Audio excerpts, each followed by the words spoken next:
we really still remember the time when we started talking about Mass Effect. It was after we'd done Knights of the Old Republic, and after that was such a Star Wars Knights of the Old Republic was such a tremendous success, and there's a lot of passion that went into that game and a lot of really great ideas. And we were sitting, Ray and I were actually chatting a lot with Casey in those days, and we were sort of thinking about, okay, what's next? What's the next thing to tackle? And I think what we really want to do was to blow it out, to really make it big and broad. And that's kind of where this whole concept of exploring the galaxy and having a really giant story. And we wanted to do something of our own. I think that was the other thing that really came out. And it was funny. We were at this, I think one of the first meetings was at this Greek restaurant by our old office. I still remember us talking about it and like throwing the ideas around. So it was a really, it's always exciting when the game is starting because it's pretty general, but there's usually some really neat ideas that still, to this very day, have kind of lived through all that time or in the game itself. A lot of the inspiration for Mass Effect came from the idea that I think in a lot of the science fiction that we're seeing today in movies or games is a lot of it is really dark and gritty, and you'll have lots of rusted metal and dark shadows and things like that. And that stuff is really cool. But we also wanted to do something different. And when we thought about what's different from those things that are being done, one of the things that came to mind is for myself and the art director, Derek Watts, there is kind of an entire genre of art, like kind of futurist art, that was especially done in the early 80s and late 70s, where things they're just extra sleek. They kind of have a graphic design sense, or even like an aerospace design sense to them. They look like they're drawn with a compass and a ruler, and you get these very functional but very sleek looking designs.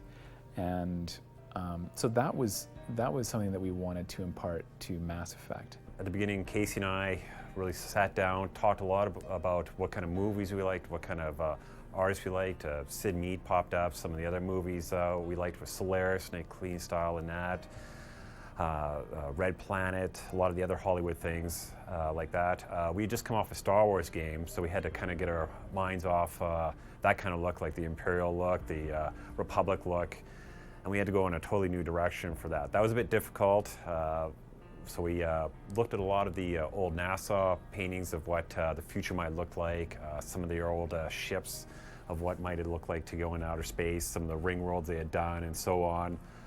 Structures, we looked at a lot of modern architecture magazines, maybe just took them to an extreme scale, but we definitely had the same vision that we wanted on this, and that was a clean look, nice and sleek, something that wasn't too clunky, something that could actually work, and people would feel comfortable with driving around in, walking through, or being a part of.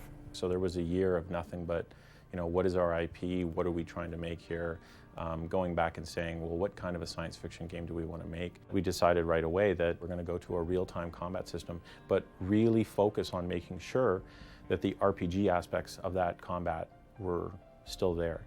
Meaning, as I progress through the game, I'm getting better, I'm able to upgrade my character, my gameplay is evolving as I move through the game, but it's all done in real time.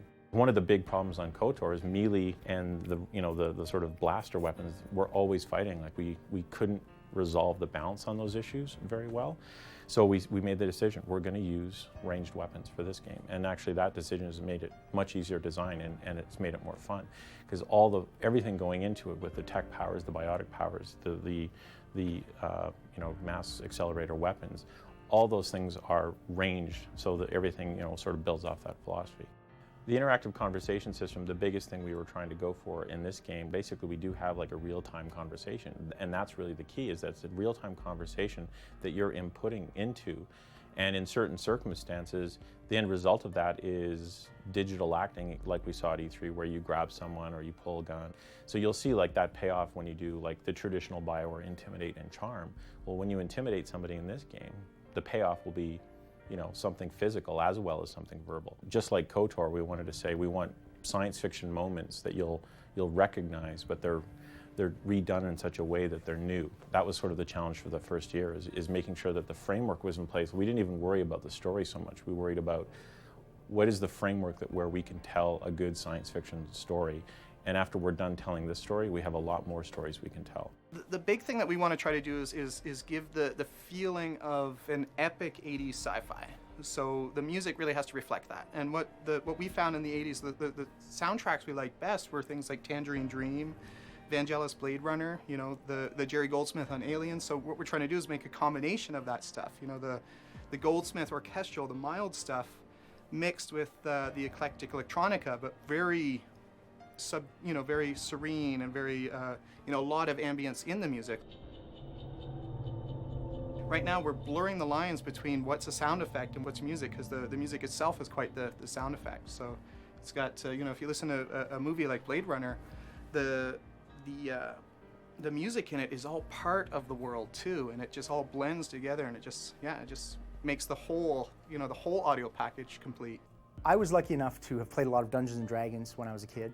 I was, the stereotypical geek in his basement with his friends, which gave me a real understanding of role-playing games and how the experience of role-playing takes place, how to tell a story while you are allowing people to make choices and go along the way, changing things. It's not a linear style of storytelling.